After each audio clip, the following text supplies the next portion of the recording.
Great. Okay, over to you, Victoria. Thank you, Matt. So good afternoon, everybody. Thank you for joining and welcome to the first of our series of Your Future, Clarifying Your Goals. I'm Victoria Sprott. I'm Talent Director for Robert Half, and I'm delighted to be joined today by our panel of experts.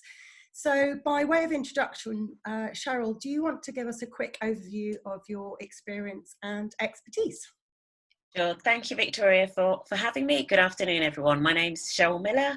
I am a chartered accountant by background, but I tend to pretend not to be an accountant anymore. But I spent a lot of my career leading big finance transformation programs.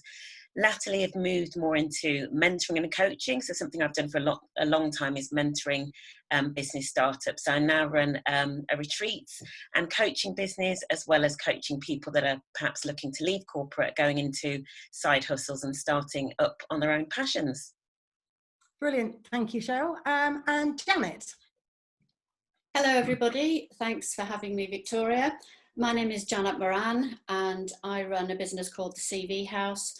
I specialise in helping senior people in business get jobs, and the output to that process is collateral, written collateral, namely a CV, LinkedIn profile, biography, anything that really supports people in their job search or career transition. My corporate background was in human resources. I started off in the olden days when human resources was called industrial relations, and I worked for Ford Motor Company. And then I moved to the city and worked for ING. And I've been running my own business for 14 years now. Brilliant. Thank you very much, Janet. And Emma Howard. Hi guys, so I've worked in HR for large corporates actually I'm not going to tell you how long, so that'll make you guess my age. So working with large top teams in terms of setting up their succession, their planning, also recruitment, resourcing, large scale programs. More recently, I've worked with individuals to really kind of get clarity on what they want to do, because it's one thing applying for jobs, but if it's not actually a job you want, there's no point. So I coach individuals, and I also work with teams to make sure that, I suppose, your recruitment is aligned with your purpose. And thank you for having me today, Victoria. Brilliant. Great that you're all here. So thank you. And our own Managing Director for Robert Half, Matt Weston. Yeah, good afternoon, everyone. Again, thanks. Great to be part of the panel. So I look after the UK business. I've been with Robert Half for 21 years. Obviously, everyone will know Robert Half is specialists within finance and accounting, technology, creative and digital, and we focus on temporary and permanent placements within those industries. We have a 22 branch network, and we've been in the market since 1948. So that's a brief overview of me. Brilliant. Thank you, Matt. And our other Matt, Matt Robinson. Hi, thanks, Victoria. I'm Matt Robinson. So my role is a corporate learning manager and leadership development manager for our international zone here at Robert Half.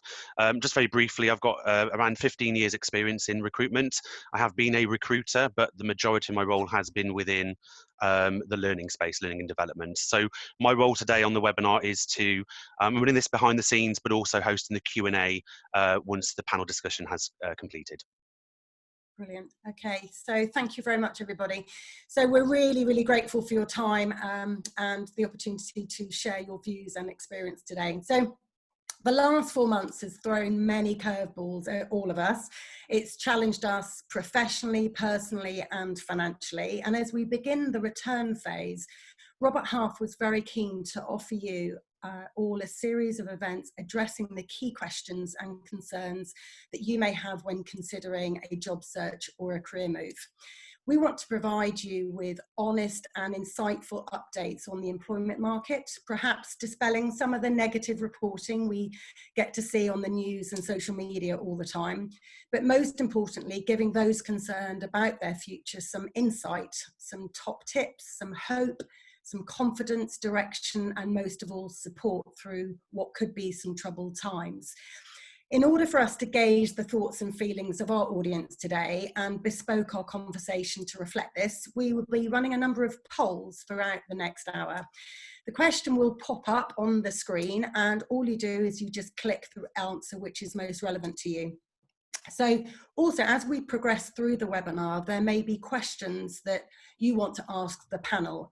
Please submit these questions through the Q&A button icon at the bottom of your screen, and we will be collating and theming those questions where we will answer them in the last sort of 15 minutes of the call. And Matt Robinson will collate them, as he said earlier.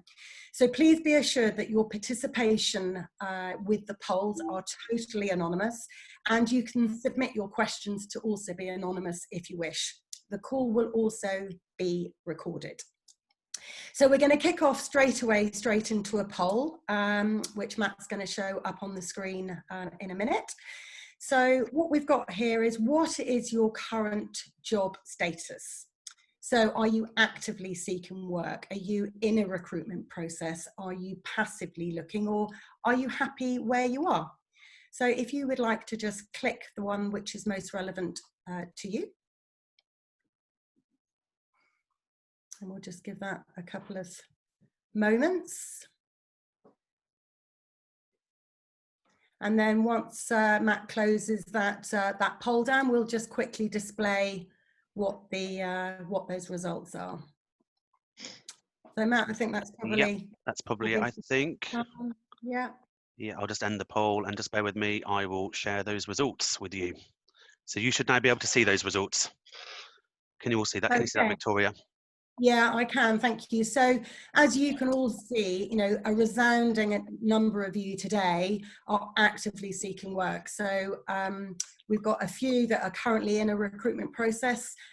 We've got about 26% passively looking, and we've got, you know, a small percentage of people who are clearly happy where they are, but interested in obviously some of the commentary and insights that we're going to get today. So thank you very much for that. So it brings us very sort of pertinently to our first question, which I think, as MD of Robert Half, Matt, if you wouldn't mind taking the next question. So as we say, there's lots of negative reporting out there. Matt, can you give us some sort of real insight as to what you're seeing in the current job market at the moment? Absolutely. No, I'll kick this off. So obviously quite timely yesterday, the government released the ONS stats, and from those stats you could see our unemployment rate was 3.9%, and that was only 0.1% higher than this time last year. You heard that some negative press around 612,000 jobs had been lost within the quarter, but equally Q on Q there was no decline in the unemployment rate. So that's quite interesting, and obviously clearly the unemployment rates in the market is in some respects in suspended animation pending the furlough programs that are at some point going to wind down. However, you know, being, you know, in the line of work that we do, we spend an awful lot of time speaking to our clients, gauging what the appetite is, getting an understanding. We are effectively a barometer of the economy, and what I can tell you is that we are seeing sequential movement in the jobs created. We're not at pre-COVID levels yet, but we're about 68% of pre-COVID levels. Every week we're seeing sequential weekly growth. Clearly, through all of this, there are winners and losers. There are some industries that are doing incredibly well, and where we're seeing great opportunities and we're making placements, both permanent and temporary, is in healthcare, pharma, biotech, medical devices, manufacturing, FS, IT. Clearly we'll see some industries start to come back with the phased return in retail, events. So clearly we feel very, very buoyed. And obviously within our technology practice, we're seeing that grow rapidly. Technology and the need for data, creative and online is very big, but also within finance and accounting, which will be the main people on this call, we're seeing great opportunities. Our permanent business is still transacting. We're making placements. Clients are very receptive to remote onboarding. The temporary market, which I think is a question further through the presentation, is something that will be really interesting to touch upon. But so we feel very, very excited. Clearly, I think the silver lining through all of this is work is not going to be the same. You know, the future of work, remote working, what an office is. So I think that opens up a lot of opportunities nationwide for people. So think of the job market not as a as a regional level. I think it's going to be a UK level. And we've even had international candidates do work in the UK. So, you know, as businesses reimagine, reform, you know, post the return phase that we're currently in, I think this is a great opportunity for new roles to be created, for new skills to be required. So in that sense, what we're seeing is we're not where we were, but we're getting back very quickly to where we were. And I think it's going to be exciting about what the future brings for us.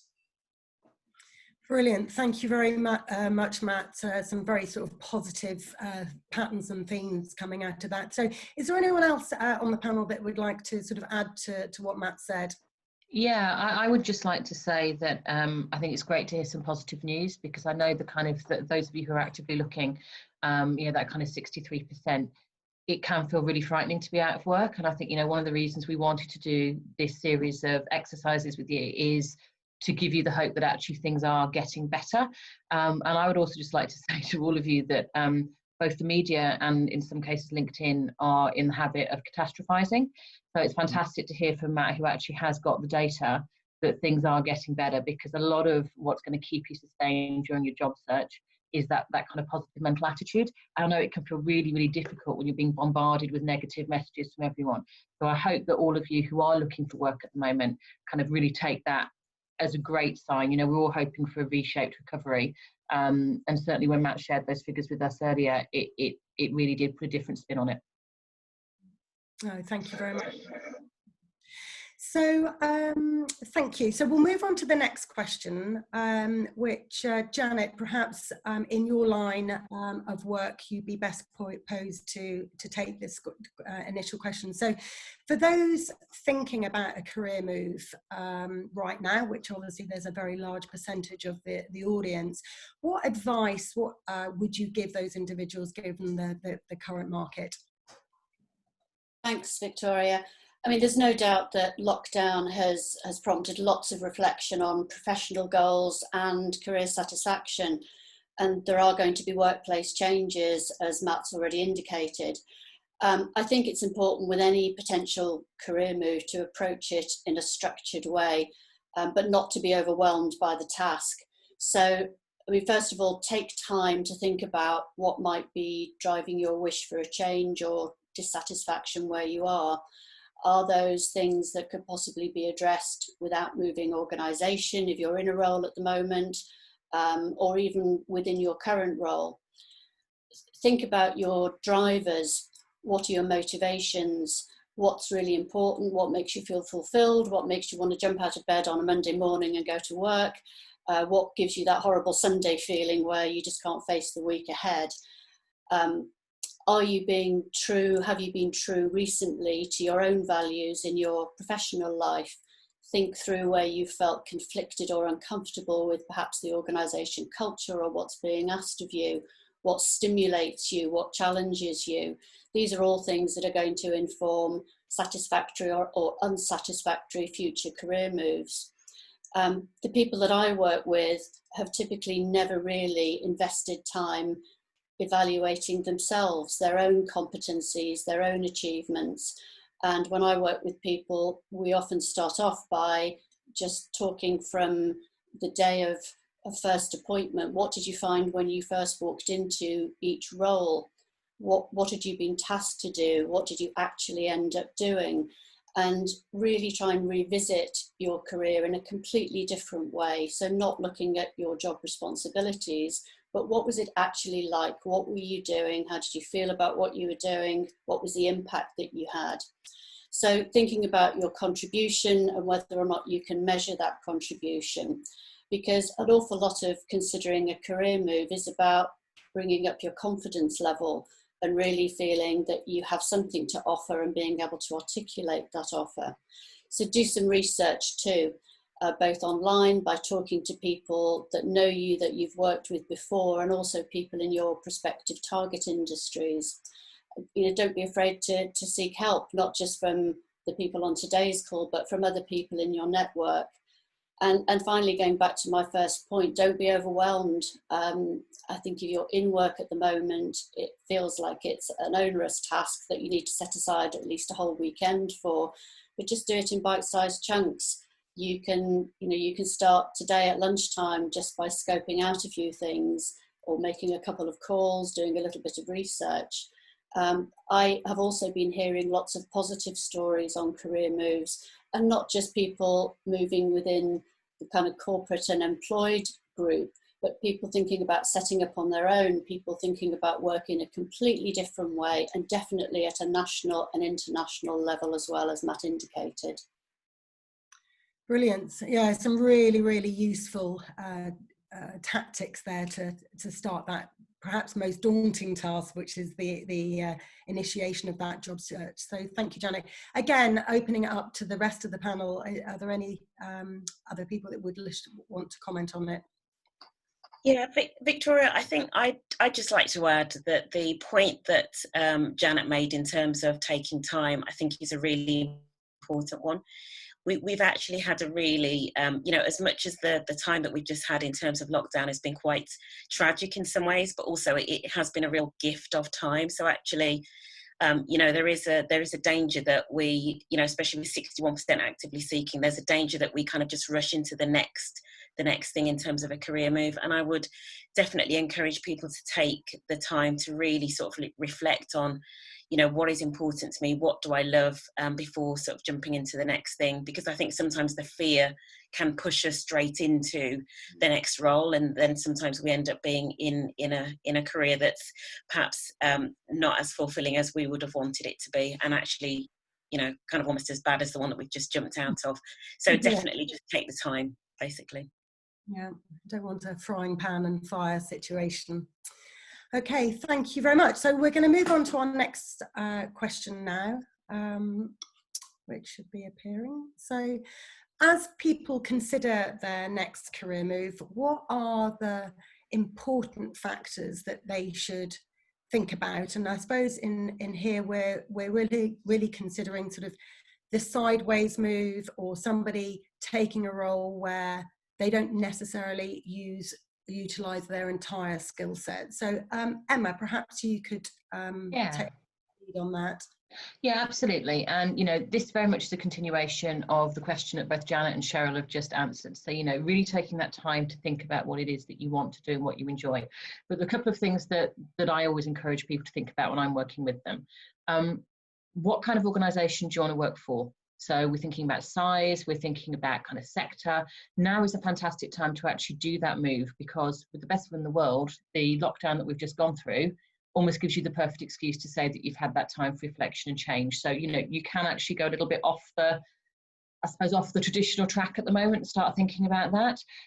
Another thing that I would start to think about is what kind of work-life balance do you want? So I know for a lot of people who've been working through this time, it's been really stressful. Others have said that they've found it great because they've been able to work from home more and they've been able to spend more time with their families. So when you're thinking about that next career move at the moment, I really would encourage you to not think of it as just a kind of climb upwards. We often think of careers as like ladders, and we're just climbing from rung to rung. Do start thinking about what it means for you in your whole life. So maybe you have found a passion, something that you really love doing, during lockdown. And although it's not going to be something that you can necessarily make money from at the moment, it's something you want to have time to do. So perhaps you will go to a different size company at the moment, or you will start looking at something that isn't necessarily a step upwards, but is a sideways move, or perhaps a little bit of a branch out. Those are the type of things I'd be encouraging you all to think about at the moment. That doesn't take away from the fact that for those of you who are actively seeking work, I know this can be really frightening, and the kind of aim is just get a job as quick as possible. If that's what you need to do financially, and I appreciate not everybody's lucky enough to have time to think about, where they want to go, get a job, get a kind of a stopgap job, as it were. Don't stop this work. So all the questions that we're talking about within this seminar today, do continue to do that, because actually getting some money in to pay your bills is one thing. Thinking about how that works for the next career move is a completely different one. I think Victoria, Emma. Or can you hear me okay? There's a bit of background noise. I would just say, you know, I think there was some reference there to sideways move. And I speak to a lot of people about this. Some people might see it sideways, maybe step backwards. You know, I think just always remember, maybe a step back isn't always a step in the wrong direction. We're entering a new market. New skills acquisition is critical. People want people who are agile and adaptable, flexible. That's the world we're going into now. So I think it's really important. And I think when you evaluate it, evaluate what makes you happy, what you enjoy, because, you know, I think find your passion, find your purpose, and you will excel. And I think that's really, really important. And maybe coming back to the other point, I think, you know, Sheryl referred, you know, fear moves. I actually speaking to more people that are probably like, yeah, I'm going to stay here. I'm going to sit it out. I'm going to keep my head down. I just encourage people to lean in and you know, go into the marketplace, be bold. I think this is a great opportunity for new careers, new opportunities, and new skills. And I think we've got to look at the upside of all of this in everything. I'm a great believer of that. Yeah. Thank you. And I think we've sort of begun to touch on the next question about that whole sort of sideways move. So how, when people are considering a sideways move and taking a role that doesn't necessarily reflect their current skill set, how is that sort of viewed by employers, and how's that handled perhaps? Yeah, let me kind of start with this one, and then I think there's some really interesting points that Janet can make around how you position this on your CV. So certainly when I've worked in internal resourcing roles, I have always encouraged the clients that I've worked with to consider people who actually on paper appear overqualified, because I know that's a phrase that we used to hear a lot. I also know that Robert Half really encouraged their clients to do the same thing. I would agree with Matt and say there is absolutely no shame or stigma at the moment around those sideways moves. As we've said, you know, careers are not just linear things now. You don't have to just climb the ladder. You can move sideways, you can shift around. But what I would do is really emphasize a couple of skills. We say here not utilizing all of your skills.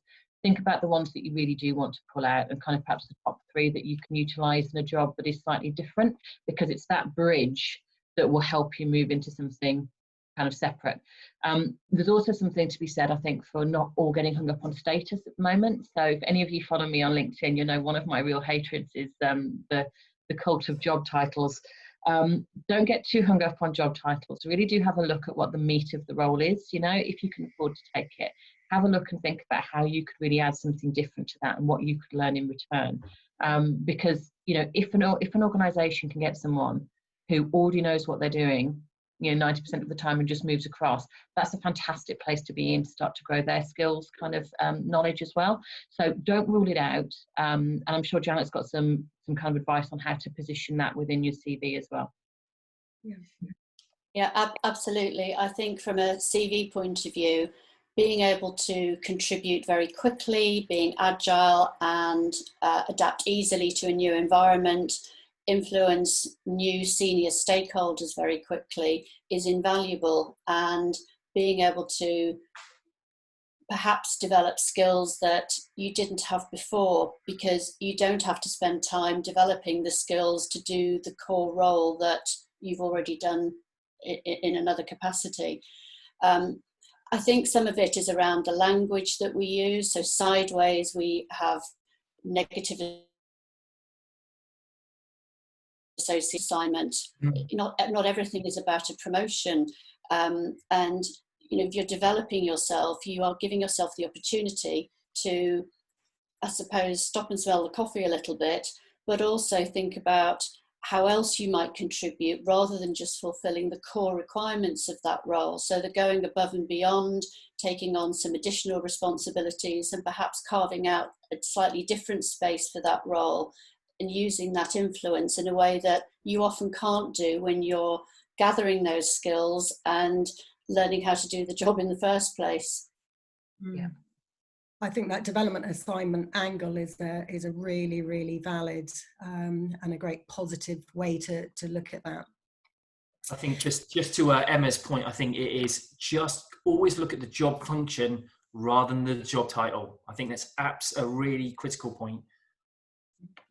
I would totally agree with that, Matt. I think in finance in particular, you know, and having done a number of finance roles from kind of, you know, FP&A, so financial planning and analysis, and then strategic planning and business partnering, you know, titles can be really misleading if people get really hung up on job titles, specifically in finance. And, you know, the roles do bring, you know, different requirements, different skill sets. So actually, there is definitely nothing wrong in kind of like sideways moves in finance. They can actually be really enhancing in terms of your CV, and actually can make you a much more rounded finance professional. Yeah.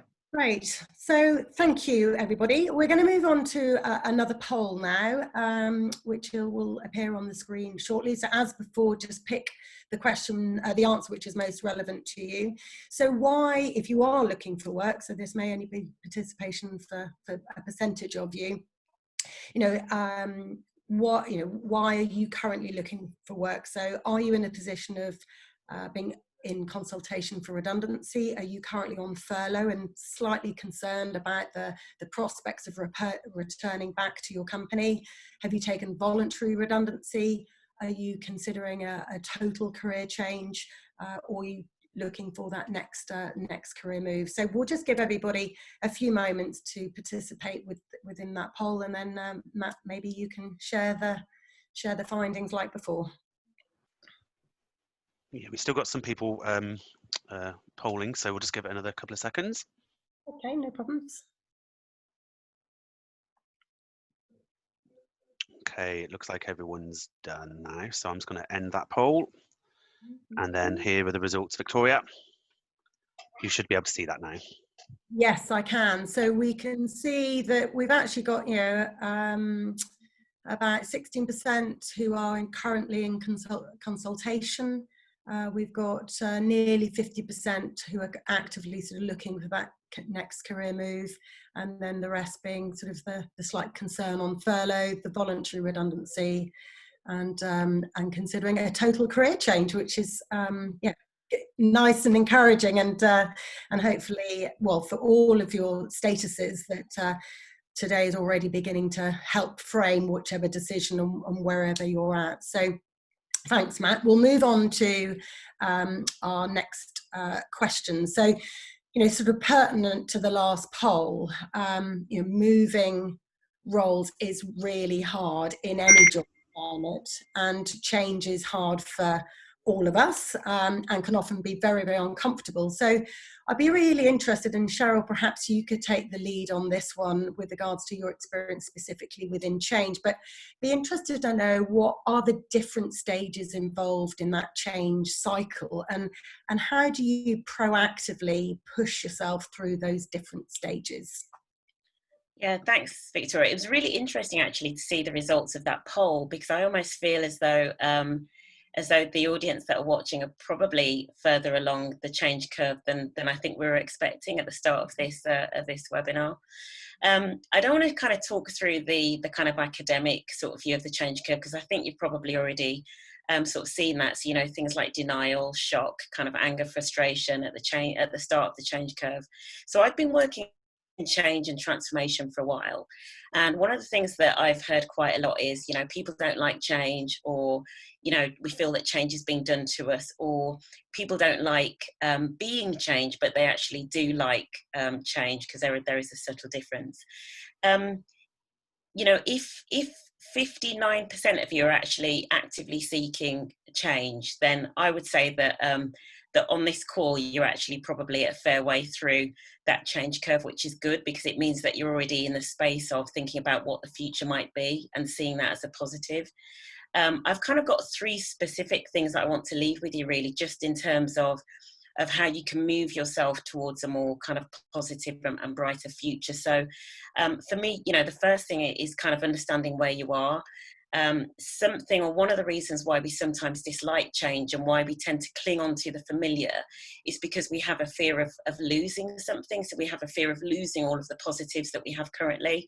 So I would kind of say maybe spend a few minutes just writing down some of the pros and cons your current career or your current employer, just to kind of see, you know, what is it that you like, what is it that you love, but actually what are the things that you don't like and don't enjoy, because that will give you a better sense of why it is that you're feeling the way that you're feeling. And then the second thing that I would suggest is that you analyse your CV in terms of, you know, what is transferable in your CV. So what are the skills that you've got that actually you could quite easily package up to kind of go and do something different, because that starts to give you a sense of the opportunities that you are ready to take advantage of. And then the third thing that I'm going to suggest is a specific activity that I undertook a couple of weeks ago that was a real insight. So I would encourage you to get feedback from close friends, family, and maybe some colleagues that you trust, and make sure they're going to be kind to you as well. But what I'd suggest is that you drop them a little text or a WhatsApp message and just say to them, you know, what am I good at? You know, another way of saying that is, what is my zone of genius? You know, so what am I really good at? What is it that you only come to me for? And just kind of see what comes back on the text. And hopefully, for one, it will kind of just give you a real confidence boost, because that's really important as you go through change. But also, it will give you some insight into what your real skills are that you can actually take forward. And, you know, that should have you feeling a lot more optimistic about what your next opportunity might bring. Yeah, that's excellent. I really like that. Really like that. Anyone else like to sort of add to Cheryl's comments? Yeah, so there's just something that I would add into this as well. And I agree with Sheryl. It's fantastic to see kind of 59% of you already so far, you know, through that, because you're actively looking and thinking about a different piece. Do remember that the change cycle isn't permanent. So you will find yourself kind of going up and then coming back down again. And certainly with some of the people that I've worked with, where the kind of the lowest point of the change can often come is when you actually get the dream job that you've been wanting. I mean, you're like, oh my God, I actually have to do it. So do cut yourself some slack kind of during this process. And remember that there's some work at the moment. The change cycle doesn't necessarily look like this anymore. You know, it kind of actually looks like it's constantly evolving. Another thing that I find really helpful, and I do always advise people to do, read about people who've gone through massive changes or kind of gone through adversity. I know that sounds stupid, but there's a reason that kind of really inspirational autobiographies always kind of kick off and sell at this time. It's because it's a great example to all of us around, you know, kind of how change can be good. And even if it doesn't feel positive at the moment, there's a way that you can make it work for you. So please do that. Get that kind of external affirmation as well. And cut yourself a bit of slack as you're going through this, because, you know, change isn't necessarily easy. Even when we hope and wish for it, it can be challenging. So, you know, just bear that in mind as you go through this. Okay, thank you. We're going to move on to our next question, question 6 now. So I think Emma, yeah, I'm going to take this. So, you know, values is, you know, commonplace word now in the vocabulary of work. So how important is the alignment of your own personal values to a company's values that you're considering? Yeah, absolutely. And guys, I'm sorry that it's me again. I perhaps wouldn't have commented on that last question if I'd realised I was coming straight back out at you. So only you can answer this question. So I have known some people to whom this doesn't matter at all. A great example being a vegan who I once placed in a chicken slaughtering factory. So, you know, it can vary. However, what I would say to you is it's a really great time to get really clear around your personal values. So as kind of Matt, Sheryl, Janet have talked about, do get really clear on what I call almost 3 levels of values for you. The first is what's absolutely non-negotiable. Okay, absolutely non-negotiable. So what is it that you just couldn't work in? You know, I know some people have challenges working in industries where there's fracking, for example. Get really clear on what are those non-negotiables for you. Let's not even bother looking at careers and jobs in those type of areas. It's pointless. The second one I would say is around nice to have. So, you know, what are the things that you really like to see? Is it them doing work out in the community? Is it perhaps, you know, giving back? Are they supporting charities that you really admire? And then there's the things that are really kind of specific to the company themselves. So I would encourage all of you, when you're applying for jobs, go and have a look at the company values. And I'm also going to tell you that 9 out of 10 company values look exactly the same depending on whichever company you work for, right? I'm not going to say that they are all excuse my language, bullshit, but often they sound very, very corporate. So what I'd really encourage you to do is do your research.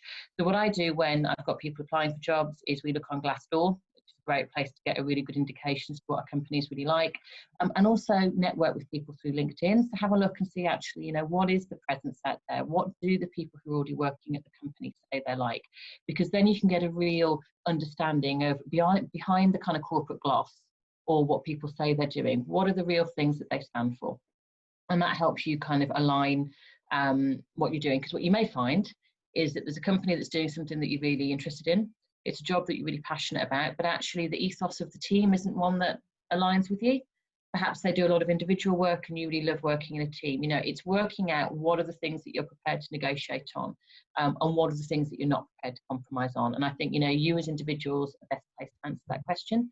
But if you think back to times where you really haven't enjoyed your job, often it's because your personal values and the company values are completely out of line. So this is a great time to get clear on both of those. Thank you. I'm just conscious of time, and I know that there's a couple of key questions that we want to get through and to ensure that there's sufficient time for the Q&A. So I'm going to move on to the next one, and perhaps Sheryl, you could take the lead on this one. So, if we've obviously got a blend of people on the call today in different statuses, but if somebody had a choice, which is certainly there are a number of moving roles, what would be your advice right now, given the current job climate, as to whether or not somebody should consider a total career change? And I think it was 12% were, which is great, but for the rest of those people who perhaps haven't made that decision, is now the time to consider that? Okay, so I think, just going back to what Matt said at the top of the webinar in terms of the job market, the job market will come back, if not, now and kind of straight away, will come back over the next kind of sort of months, etc.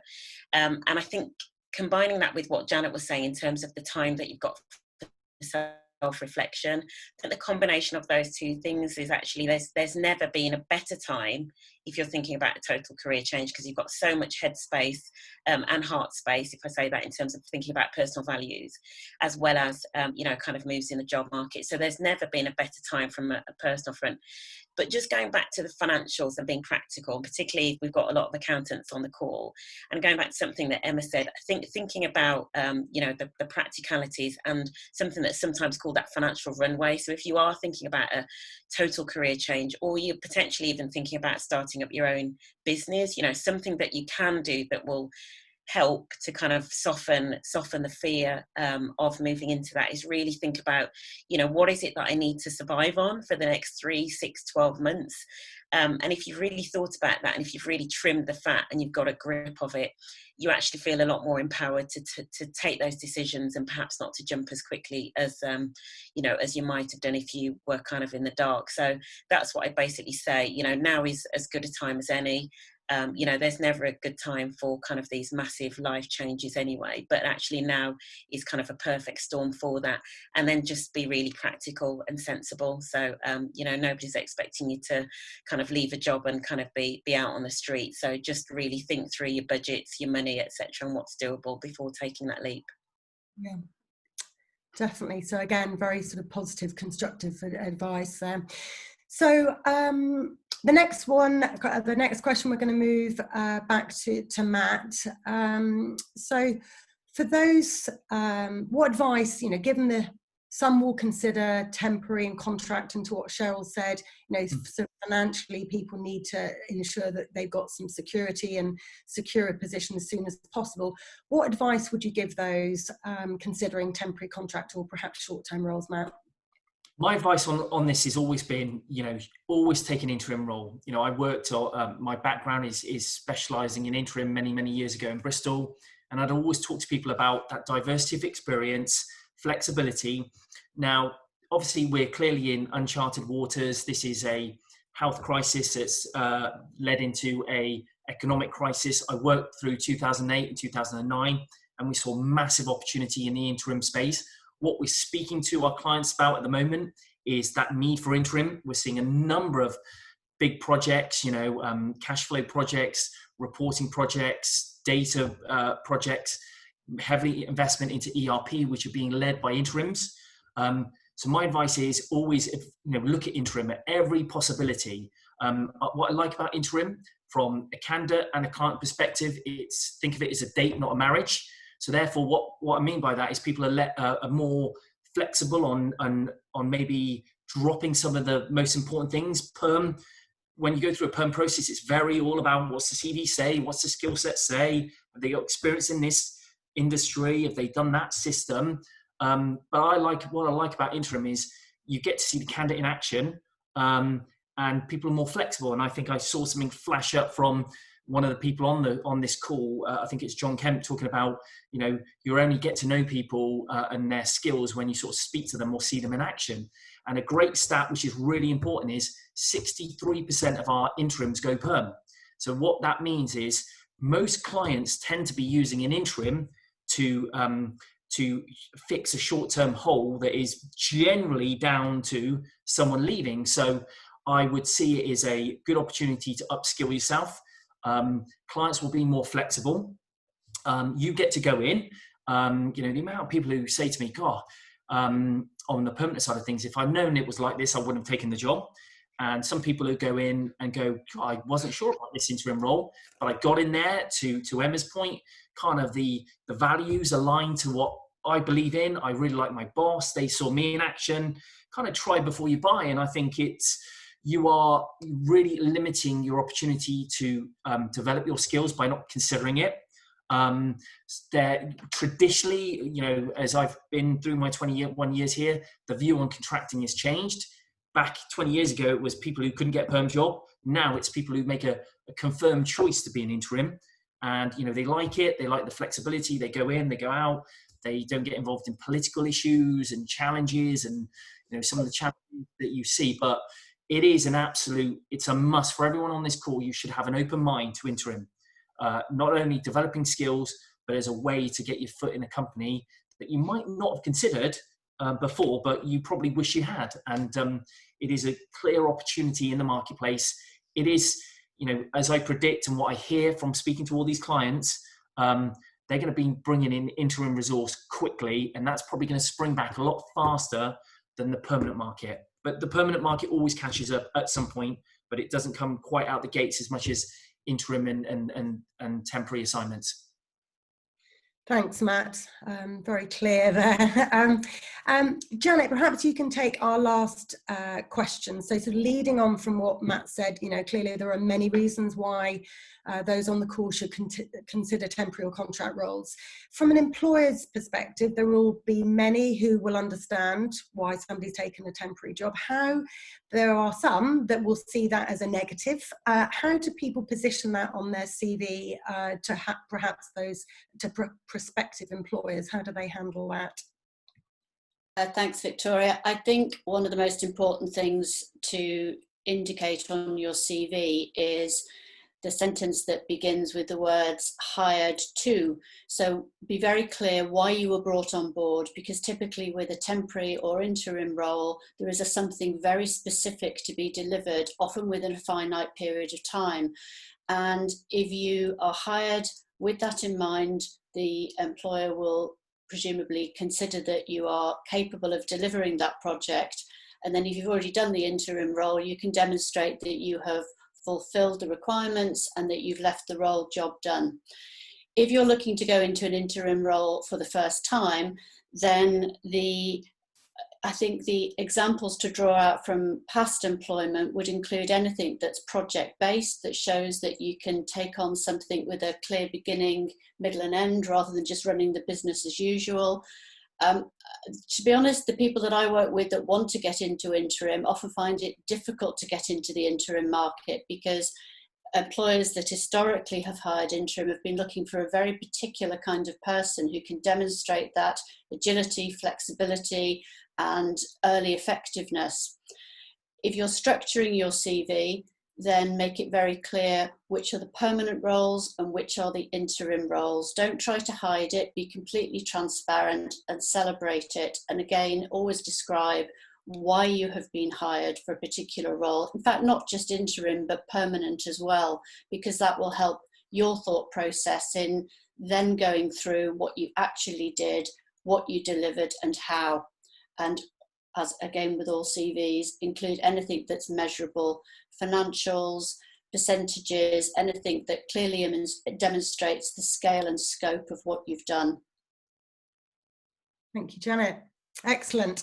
So those are the questions that we were posing to the panel today. So we're going to finish off on our last poll, and then we're going to move on to Matt Robinson handling the Q&A. So the last poll, as before, you'll be really familiar with this now. So how do you feel about your employment prospects in this current climate? So are you confident? Are you worried or concerned? Are you ambivalent? Or are you feeling cautious towards the prospects? So again, we'll just give a couple of moments, we'll show the results and move on to the Q&A. Matt, let me know when... Yeah, we've still got a few people polling at the moment, so we'll just give it another few seconds. No problems. Okay, it looks like we're pretty much there, so I'm going to end the poll now. And here are the results, Victoria. Yeah. So, hence why we want to run these series of webinars, to really support you and yeah, to give you that confidence, hope, and direction. So, but you know, great that some of you, well, a lot of you also are feeling sort of also confident. And cautious. So thanks, Matt. So Matt has been very busy doing the Q&A, so I'm going to hand over to you for questions. Yes, certainly, Victoria. We have had quite a few, and I'm just going to go back to, I think there was a comment earlier on made by Matt towards the beginning of this about where people can work, you know, temporary or permanent. They can work sort of, it is not necessarily regionally now, people can work in UK-wide or even overseas.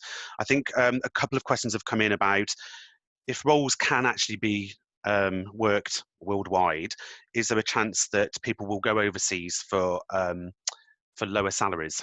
Okay, so then that seems to be quite a common theme for a couple of questions around that. What are your thoughts?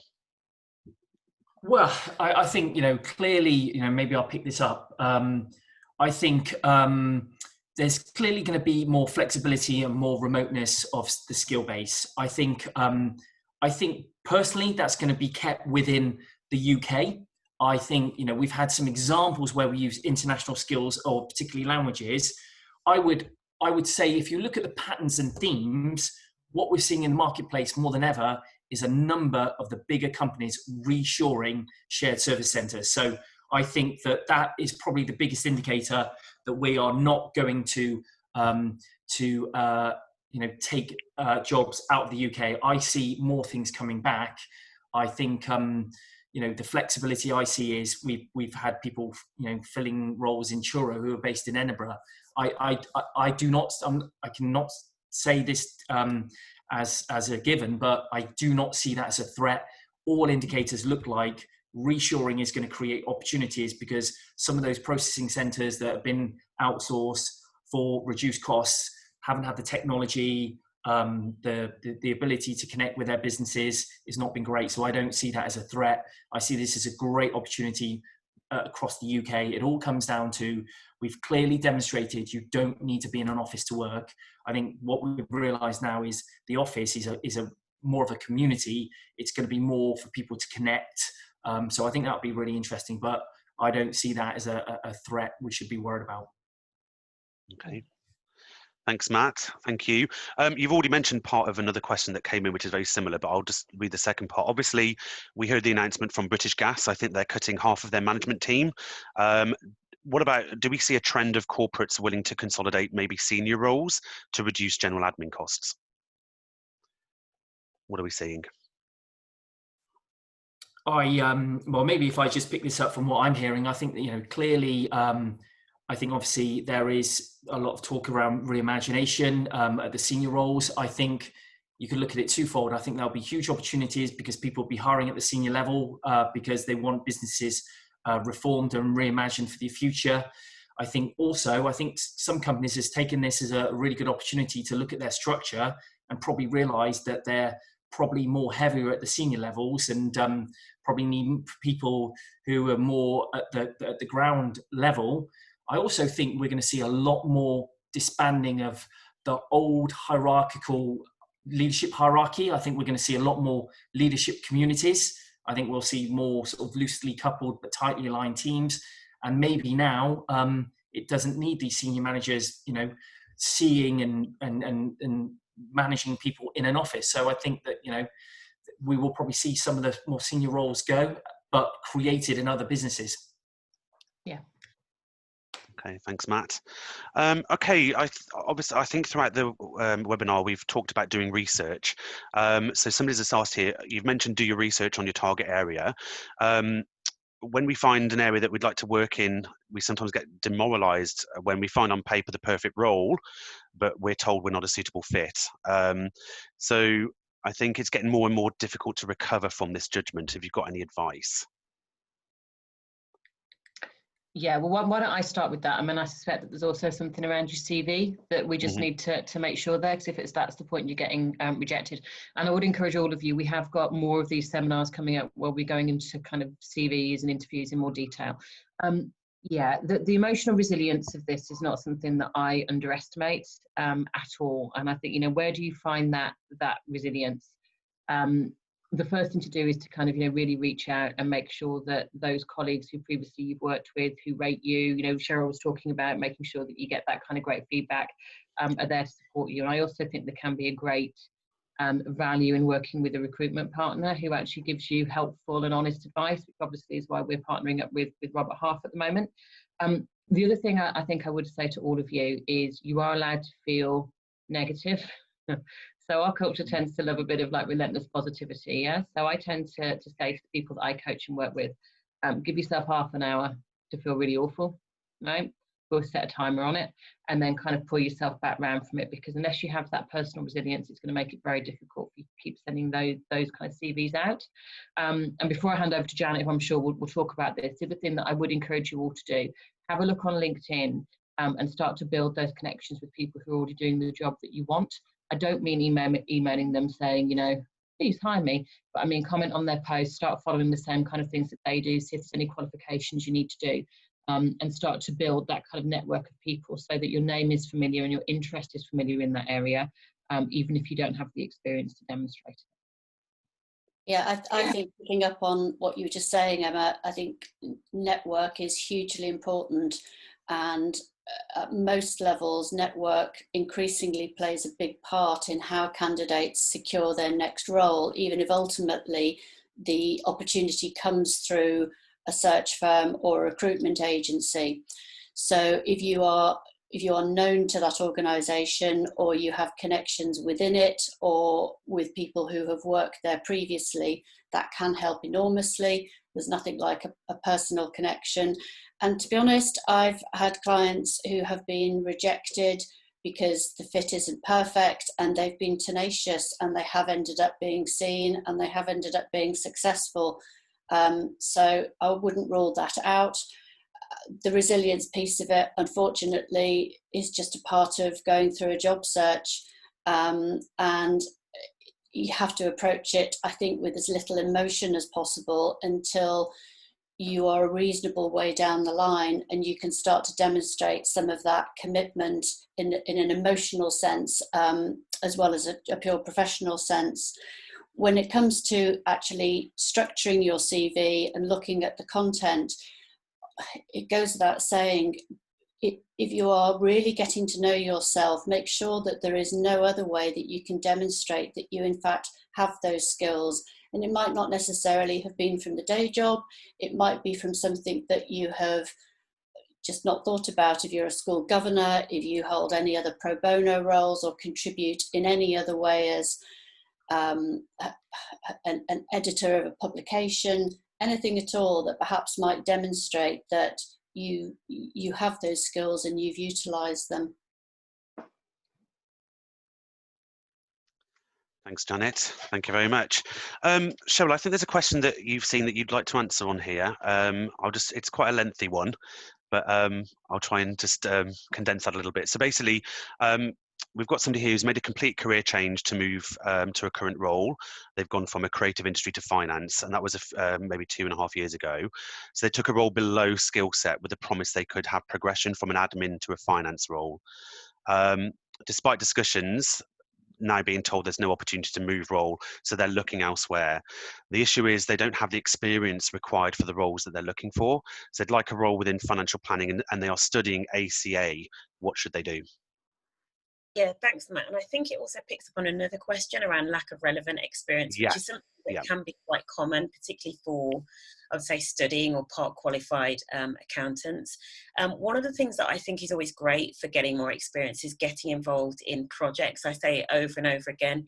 It's something that I definitely used in my career. So I started getting involved in big finance projects, and you can always broaden your experience then into the areas that you want, whether that be, you know, project accounting or something that's more commercial, more around planning, etc. There is always a wealth of opportunities. So my experience for those that are struggling to get the experience that they need, you know, my advice as to how to get that experience is get involved in projects. And especially as Matt was saying, in terms of the sort of work that companies are wanting to do now, probably does tend to be more project-based. So, you know, put your hands up when there are those opportunities going to actually then fill in those gaps in the CV. Brilliant. Thank you, Cheryl. Thanks very much. I'll just add one thing to that. I think it's, you know, Cheryl made an absolutely valid point there. Getting understanding of projects is really important. I think getting a good understanding, a good relationship with your recruiting consultant if you're working through Robert Half, because we speak to a lot of people when we take the job brief. They talk a lot about personality, you know, potential, enthusiasm, and we get a good understanding by working with people. You know, where our philosophy at Robert Half is we like to deal in people, not paper, because CVs are a reason to reject. So I think sometimes when you've got someone who's, you know, proactive for you, you know, we had it today. We had a role and they're like, trust me, Gavin, probably not. If you look on paper, you wouldn't hire them, but what you're looking for, the softer skills, you can't see in paper. My advice is see them for half an hour and you could get a really good individual there. So we try and work that way. And I think it's really good to have those good relationships with recruiters, and also to Janet's point, having your network and building your network through webinars, through events, through staying with alumni of companies you work for is really, really important. Because, you know, on the interim side of things, it's very, very rare, unless it's a high technical project, that the client will get 10 out of 10. They will sacrifice often a couple of technical points, which will be made up in regards to the personality and the softer skills. Thanks, Matt. I'm just mindful of time, Victoria. We have got a lot of outstanding questions here, so I just wanted to say we'll probably pass over for a closeout. But the questions that we've got, we will review them post this webinar, and we will obviously send out any responses that we need to following this. So over to you, Victoria, to close out. Yeah, will do. Thank you. Yeah, so be assured your questions will be answered. We will liaise with the panel over the next sort of 24 hours or so and get those answers back to you. So that hour's gone quickly. Thank you very, very much for your participation in the last hour, and I hope you all found it insightful. I certainly have, and I hope you've learnt a few things. I hope you've got a few personal takeaways, but more importantly, I hope you feel more confident about your future. So, as you're aware, this is the first of a series of 9, and I hope that you'll, if you're not already signed up for future ones, that you will do so after today. Next week's subject is recognising the opportunity, where we'll go into a bit more detail around sort of coping mechanisms for change, you know, building resilience. And some of you have touched on that today, and resources available for upskilling yourself, amongst other subjects. So thank you very much for your time, but also I'd like to say a massive thank you to Cheryl and to Janet, Emma, and both Matt Robinson and Matt Weston for your time and your insights. It's been a really positive discussion, and hopefully a welcome message for all of the attendees today. Now, I know, Matt Weston, you just want to close out as MD for Robert Half. Yeah, well, look, I'd just firstly like to say a massive thank you to our external panelists, Janet, Emma, and Cheryl. Fantastic. I love the zone of genius. That's my It's my favourite one from this, and I've jotted down some points. I think this was really beneficial for me. I think big thank you to Victoria and Matt who have put this on. And I just remind everyone, this is a series. Looking for a job is a journey, and to see the polls there of 49% of individuals are worried and concerned. If there's anything that we can do to help you through this series, that's what we're here to do, just to instill confidence and help you get through it. It's challenging times, but hopefully from what you've seen and what we're seeing, we feel confident that the market's out there. This is a great opportunity. Lean in. We couldn't get through all the questions, but if there's any questions you want to ask directly to anyone on the panel, the details are up there. If you have any questions that you want to ask specifically to Robert Half, please reach out to myself and I can filter those to the relevant departments based on the relevant geographies and lines of business and speciality. But just want to reiterate, we are here for you. We want to give you some advice and hope that we can guide you and give the benefit of our 72 years of recruitment experience and some advice. But thanks for everyone's time today. We could have gone on for hours, but look forward to connecting with everyone on the next series. Thank you, everybody. Thanks very much. Thanks, everyone. Thank you. Bye-bye.